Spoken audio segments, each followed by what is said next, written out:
Hi, this is Maria Williams. In this video, I'm going to show you how I made two cards for two different occasions using the Sunshine Sayings bundle and some sponge daubers to ink blend or sponge some ink onto the die cuts. As I mentioned in the introduction, I'm using the Sunshine Sayings bundle, which consists of the Sunshine Wishes dies and the Sunshine Sayings stamp set. You can buy these separately or in a bundle. For the insides of the cards, I'm also using a couple of Paper Pumpkin stamp sets. For the sun, I'm using the one from the latest Paper Pumpkin kit. And since I put these cards together exactly the same way, I'm going to show you how to do both insides, but I'm only going to show you how I made the card with the flower. I've already prepared all the materials that I'm going to use for the card. I'm using an Island Indigo card base that's cut to the standard 4 1/4 by 5 1/2. And then I have a piece of Whisper White for the inside, and then a piece of Daffodil Delight Designer Series paper and a mat for that. That's the same size as what's on the inside. A scrap of Daffodil Delight for the little sentiments. And then I have a piece of photo paper that I've cut at 2 3/4 by 3 1/2, and then a piece of Whisper White that's cut just a little bit smaller. And then I have a scrap piece of Whisper White that I'm going to use for the dies. I'm grabbing some Sizzix double-sided adhesive sheets. Now I bought these at my local Hobby Lobby. I ended up not being crazy about them. I would recommend that you use a little Xyron machine if you have one. Mine is really old and still works great, or you can use the Stick-It adhesive sheets. I've had a little bit better luck with those. You'll see later on in the video that I have a little bit of difficulty with the backer paper on this, trying to peel off before I was ready to peel it off. But anyway, I've gone ahead and peeled off the backer sheet, and I've adhered my piece of Whisper White to the sticky side of the adhesive sheet. And now I am just trimming around it so that there's absolutely no waste. And now I have a piece of Whisper White that's sticky on the back side. It's basically a sticker. And I'm going to grab my die cutting machine and go ahead and die cut the flower and the sentiment. Since these dies are very detailed, I'm using my precision base plate and arranging both of them on the same piece of cardstock that I've put the adhesive on. And I'm running them through twice, essentially, to make sure that I get a good cut. And as you can see, they pop right out of the cardstock. And I'm going to go ahead and use my little die brush and the mat to get most of the pieces out. But before I do that, I'm going to go ahead and prepare the little picture frame. So I'm just using a square die. This one is a really old one from Spellbinders that I've had for ages. I'm getting ready to order the squares from Stampin Up. I'll feature those in a future video. And I like the Stampin Up ones better because these old Spellbinder ones don't cut along the inner edge of the die. So there is a little variation of where it's going to cut. You can't see the exact border, but they do the job, and this is a very simple application. So as you can see, it cut right through the photo paper. There is a little area where the plastic in the photo paper was kind of caught, but I just pulled it out, no problem. So now I've got all my pieces die cut. And I'm using my paper piercer to poke the flower die cut out of the die. And as you can see, it is a little bit tricky because it's such a thin die cut. And the easiest way I have found is to do the stem. And I won't be needing the whole stem, so I didn't cut the whole thing. But as you can see, it comes out pretty easily. And as I mentioned earlier in the video, you can see the release paper on my adhesive sheet coming off. And when I have used my little Xyron machine or the Stick-It, that has not happened.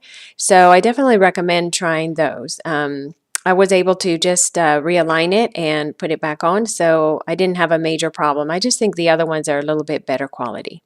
So as you can see, the love sentiment comes out pretty easily, and now both die cuts are ready to be inked up. So I'm grabbing the piece of cardstock that I cut these die cuts out of, and I'm popping the die cuts back in. This will help ensure that I don't damage these delicate die cuts when I'm applying the ink. When I'm just dabbing the ink on, there's no danger of ruining the die cut, but a lot of times I kind of brush it on to blend the ink out a little bit, and that's where the danger comes in. So I find that having it back into the negative space makes a big difference and keeps me from ruining the die cut. You'll notice that I'm doing one die cut at a time. The reason I'm doing this is I don't want to accidentally put some of the Calypso Coral or the Wild Wasabi ink that I'm using on the flower onto the Love die cut, since I'm going to ink that up with Island Indigo. So I'm just applying the two colors to the flower, and then I'm going to pop the flower out and just add some few little finishing touches. And then I'm going to take the Love die cut and pop that into the negative space. I'm inking this die cut pretty heavily. I do want it to have a fairly deep color of Island Indigo. And as you can see, that die is staying in place really well while I ink it up. And when I'm done inking it up, I'm going to take the flower die cut and put it back into the negative space and apply some Wink of Stella all over both of the die cuts. Now I do again want to be careful that I don't mix up the colors, and a word of caution about the Wink of Stella is that it does pick up a little bit. If your ink is a little bit wet still, it will pick up some of the color onto the brush tip. So what you want to do before you switch colors, especially if you're going from an intense color to a light color, is to brush a little bit of the Wink of Stella onto a piece of scratch paper, or as you saw, right onto the edge. So again, I'm just scribbling off my piece just to make sure that my brush tip is clean before the next application. I have one last little bit of inking left to do, and this is on the piece of Whisper White that is going behind the Polaroid little picture frame. I'm just taking a sponge and some soft sky and lightly sponging it so that I have a little bit of a background for the flower to sit on. And the reason I'm doing a sponge is I really want this ink to be light and be really spread out and have a really light coating. And I find that that's a little bit easier with a sponge as opposed to the sponge dauber. So now I have all my pieces ready to go. I'm going to start with the assembly. The first thing I'm going to do is take the backer off my flower to expose the adhesive and position that onto the little picture frame. And I had it a little bit too high. The stem didn't reach all the way down to the bottom, so I'm realigning it. And once I have that in place, I'm going to take some multi-purpose glue and apply a little bit all around the edges and at the base of the frame. And then I'm going to attach that to the backer piece. Next, I'm peeling the adhesive backer off of the Love sentiment and attaching that to the bottom of the frame. I'm now going to attach the panels to the front of the card, so I'm just applying some snail adhesive to the back of my Daffodil Delight Designer Series paper and attaching that to the white mat that I had already cut out, and then applying some snail to the back of that white panel and attaching the whole thing to the Island Indigo card base. I want my focal piece to have a little bit of dimension, so I've applied some dimensionals to the back of it, and I'm going to attach that to the front of the card and move on to stamping the rest of my sentiment. So I'm just using, again, the Island Indigo ink on a piece of Daffodil Delight cardstock, and I'm just trimming these two small parts of the sentiment out with scissors. I find it easier to use bigger scissors, especially when trimming along the longer sides. I can just kind of align the scissors with the sentiment and then make the cut, and do that on both sides. And since I'm a righty, I like to have the sentiment to the left of the scissors, and then just trim off the shorter edges. Since I'm going to place these two little rectangles on top of the photo, the focal point, I need to be mindful of where I need to add dimension. So for the sending part, I'm just adding a little piece of dimensional to the left of it and leaving the other end flat so that it's flush with the focal piece. And then on the hugs piece, since it's mainly going to be on top of the picture, I'm just going to put a little bit of multi-purpose glue onto the photo and just lay the unhugs on top. That completes the front of the card, so now I'm going to show you how I stamp the insides. I kept the stamping on the inside of the cards pretty simple. The sun has 2 stamps to it, so I'm taking the outside one and stamping it in Daffodil Delight ink, and then I'm taking the inside of the sun and inking it up with the same ink, but stamping off so that I get a lighter interior.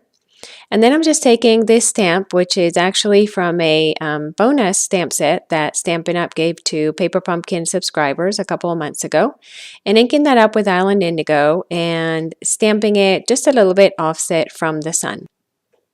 I often try not to stamp sentiments or images in the center of my cards because if I get it a little bit off, then it bothers me. So I usually will try to find a way to stamp the sentiments or the images a little offset. Having said that, I am stamping this sun in the center of the panel for the inside of my second card. And I'm doing the sun the exact same way. And then I'm taking these 2 sentiment stamps from the Sunshine Saying stamp set. And I've already aligned them on my block the way I would like them stamped, make sure that they were straight. And I'm kind of placing my panel centered with that line on my grid mat so that I know where the center is and I can try to stamp this as centered as possible. I think that having the sentiments offset gives you a little bit more leeway and disguises it a little bit if it's a little bit off. And then to finish the card, I'm just applying some snail adhesive to the inside of the card and applying my panel. So that completes today's card. I hope you like this card and you've gotten a little bit inspired. If you would like to see more pictures or purchase any of the products used in this video, please visit my blog at mariascardsandmore.com. Thanks for watching!